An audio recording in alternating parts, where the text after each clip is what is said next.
Hey guys, it's Sarah, and today I'm going to be giving you some more recommendations that are set in a specific genre, and I'm going to give you 3 different age ranges for those books. So there's going to be some middle grade, there's going to be some young adult, there's going to be some adult. Today we're going to tackle contemporary. This one was a little hard to come up with some books to recommend because I wanted to think about books that could recommend that I could appeal to a lot of different people versus someone who has very specific reading tastes. And I'm trying not to go with like the super popular books, but I keep coming back to those because those are just books that I have read and absolutely loved and they stuck with me. So some of these are pretty popular, not gonna lie. But there are also books that I have absolutely loved and like consider favorites. Okay, we're going to start with middle grade. So the first one is The Thing About Jellyfish. This is by Allie Benjamin. This is a book that I read a little while ago, and it was sent to me from Lindsay for our Christmas book exchange. It was a book that her kids really loved. And this book follows a young girl who is dealing with grief. She is grieving the loss of someone very important in her life, and you see her go through that, and you see what she uses in order to deal with the emotions that she's feeling. And it is a little bit of a sad book, but it's also full of hope, which I really liked. And there are some beautiful illustrations throughout this book of jellyfish, which are really cool. They're like full page illustration of a jellyfish, and it's beautiful. And I really liked what the jellyfish represented and how she used jellyfish to deal with her grief. I thought it was really creative. So that is one that I would definitely recommend. Again, a heavy topic with grief, losing someone that you love. So there is that. The second one for middle grade is definitely Wonder by R.J. Palacio. Now this is an extremely popular book, has a movie adaptation, all the things. But if you haven't read it, I highly encourage you to, because you are just going to 100% fall in love with this character. He is fantastic. And he is just the epitome of treat people the way you want others to treat you. And he doesn't get that in return very often. And you see him overcome that, and you see him deal with bullies, and you see him deal with people he thought were his friends treat him differently. And, he has a deformity in his face that he was born with. So he has lived this way his entire life. He's undergone multiple surgeries. And so it's something that has always been a part of his life.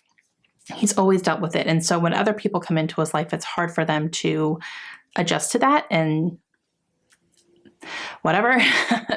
But then you see the people who it doesn't matter to them. And it was really heartwarming. You see him make some friends, like true friends, and you see him deal with bullies, and you see how he conquers that in his everyday life. And it's a fantastic book. And the next one I want to recommend is Ghost by Jason Reynolds.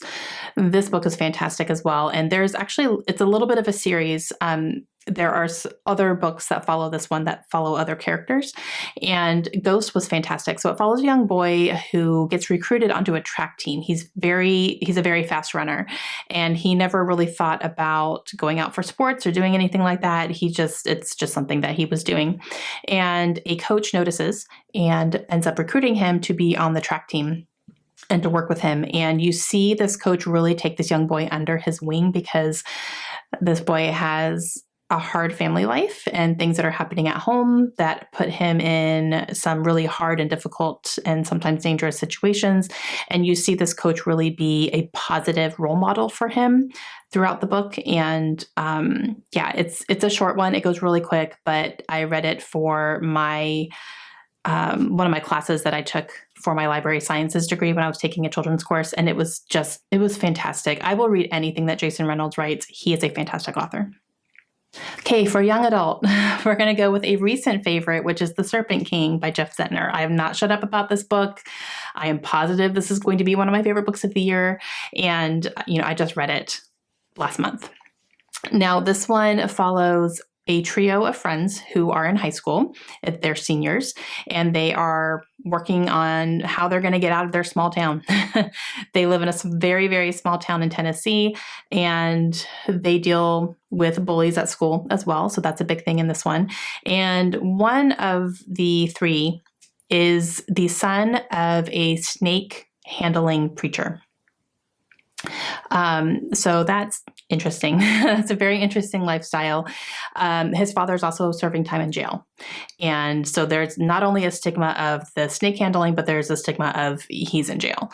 And he gets a lot of slack for that. Now, he is living with his mother. They are not well off by any means. They're actually really struggling financially. And so he feels a lot of pressure to take care of his mother as well. And she puts a lot of pressure on him to take care of her. So kind of almost to the point of, your future needs to include taking care of me type thing. And yeah, so he struggles with that. And then you follow his two best friends who also are dealing with their own situations in their home life. And you see all three situations happening simultaneously. And when I tell you that this book completely destroyed me, you guys, this non-crier was sobbing. Like, my husband asked me if I was okay, and I told him not to look at me.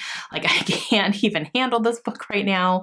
It was such a surprise how much I loved it. I picked it up thinking it was just going to be like, all right, cool, like a young adult contemporary, sure. No, it completely blew me away. Like, it's going to sit on a favorite shelf. I'm going to recommend it constantly.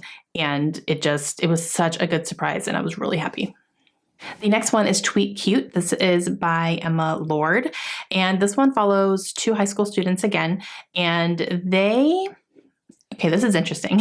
So they both work for their family businesses, which are restaurants.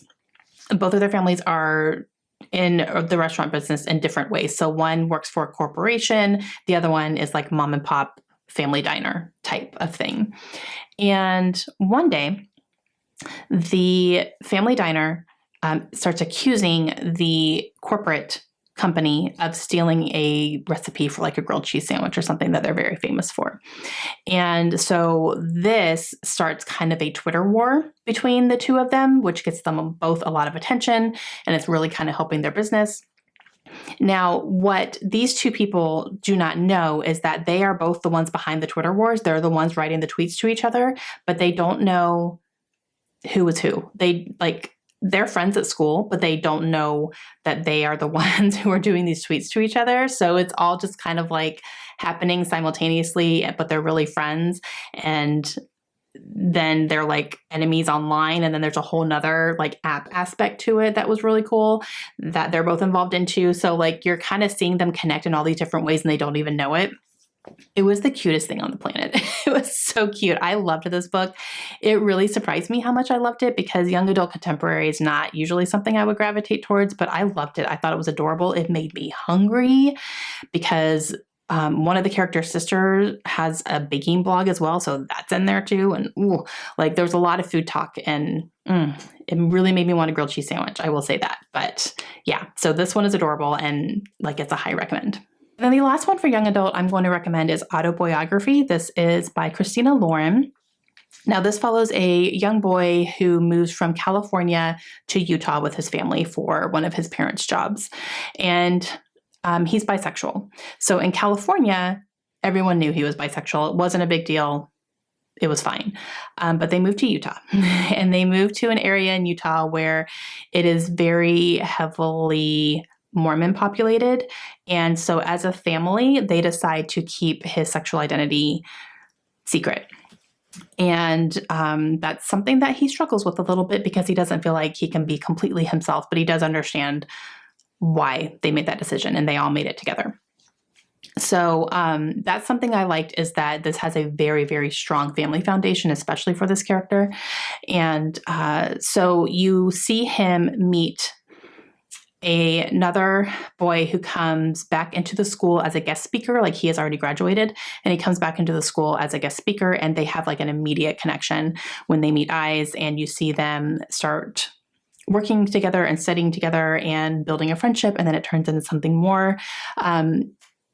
This guy that he has formed this relationship with is also a Mormon, so you see him struggle with that because he has never really found anyone that he felt this way about.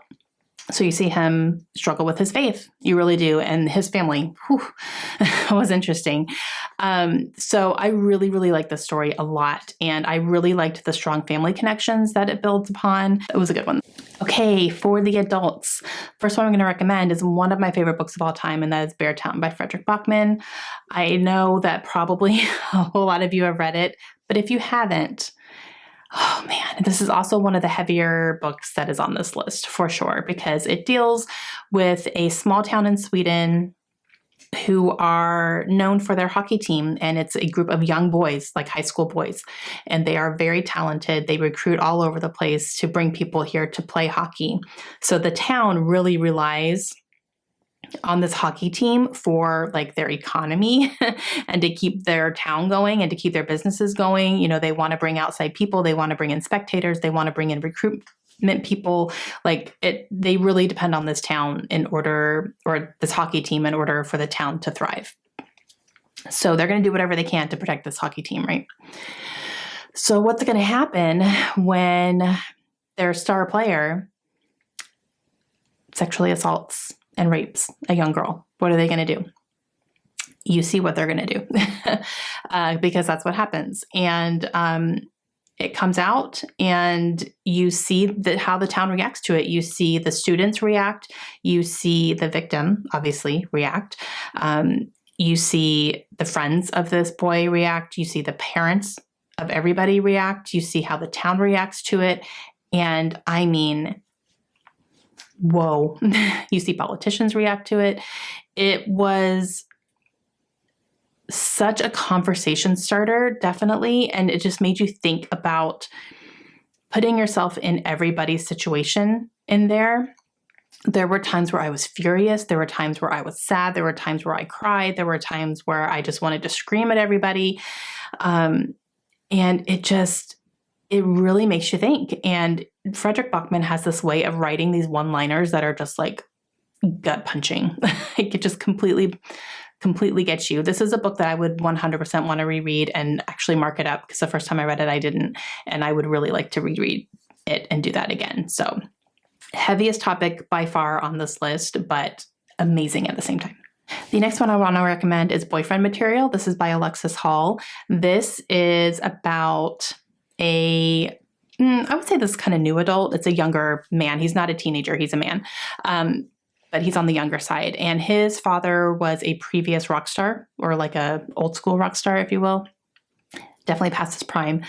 But he definitely kind of lives off the shirt tails of his father. And he's a party boy. He goes out and, parties all the time. And he kind of has that reputation of being a bad boy, if you will. And he really needs to clean up his image. He just goes through some stuff and is starting to make a pretty bad name for himself. So he wants to clean up his image. He thinks that maybe getting into a long-term relationship, like a stable relationship with someone who is seemingly responsible, is going to help his image. And so he makes kind of a proposal to another man that he knows that is polar opposite to him. And I mean, I'm talking like I think he's a lawyer, and he is like, doesn't go out and party, and, he is kind of high society. And so he kind of proposes, hey, maybe we can help each other out here. And so it becomes like a fake dating trope, right? And these two already have a little bit of a history. So that's really interesting as well. And they are both openly gay. So it's not a surprise to anyone that they start dating. And you see them grow closer. Obviously, it's a fake dating. And then they end up actually like really falling in love. And I listened to this on audiobook. It's fantastic on audio. And let me tell you, I was just swooning all over the place. It was the most adorable love story. These two were so adorable together. I could not get enough of them. They were just so sweet and so funny. And even when they were like arguing, they were still sweet and insecure. And like, you really see them both go through all sorts of different emotions with the other, person. And I just loved it. I loved it so much. There's a sequel coming out this year that I'm really excited about called Husband Material. So I can't wait to get my hands on that one. But yeah, it's like one of my favorite romances. And finally, for adult, another one of my favorite romances is Beach Read by Emily Henry. I know this one is incredibly popular as well, but it's for a reason, guys. It's for reasons. Oh my gosh, this book. It follows two authors, and they both end up being next door neighbors.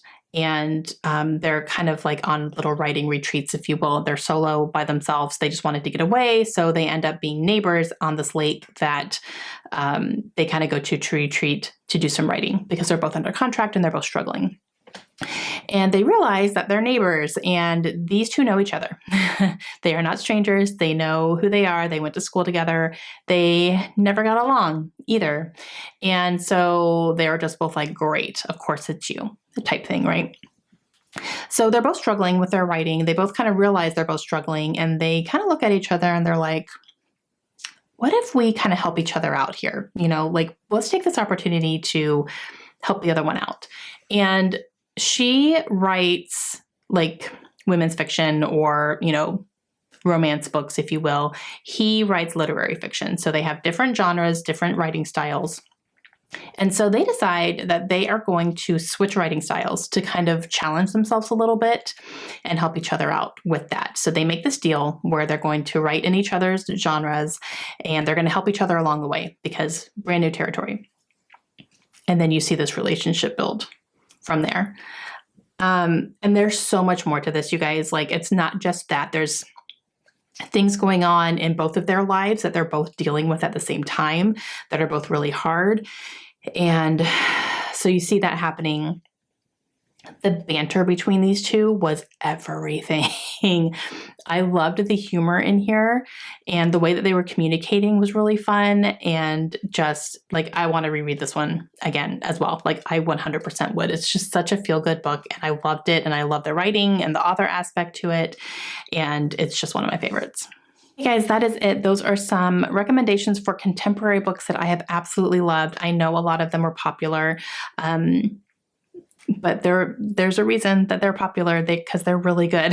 And it's hype that I would buy into and that I would still, you know, recommend, even though probably everyone has recommended them. But if you haven't read them, these are ones I highly encourage you to give a try. Please let me know down below if you like these recommendations. Let me know if you have any other recommendations as well for any age range for contemporary books. I would love to know what some of your favorites are, and I will talk to you guys again soon. Hope you have a great day. Bye.